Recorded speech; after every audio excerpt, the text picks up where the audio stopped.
Studio Alamnagar Madhepura. बुझन हमारा या नारी रे, बुझन हमारा या नारी रे, या नारी रे।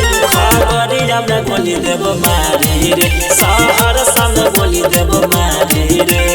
उछलन देव गर्मी झारी रे, उछलन देव गर्मी झारी रे, फिर झारी रे। शहर सन बोली देव मारी रे, मधेपुरा में बोली देव मारी रे।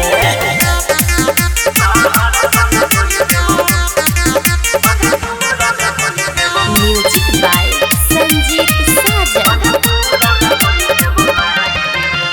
पूरन बेटा हम छिए दबंग रे, तोरा जैसे छौड़ा खेले लौर में बंद रे।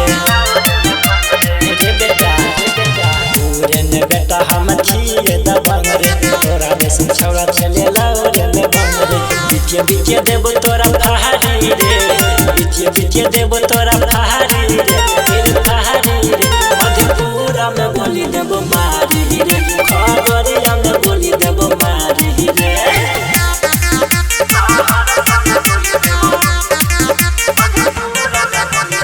मिक्स बाय संजीत साजन।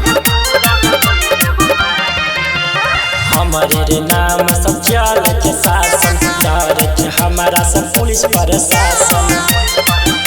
रे बेटा हमारे रे नाम सब चले के शासन, डरे के हमारा सब पुलिस प्रशासन। संगीत सुमन दत्त गहरी रे, संगीत सुमन दत्त गहरी रे, फिर गहरी रे। खगड़िया में बोली देव मारी रे, सहरसा में बोली देव मारी रे।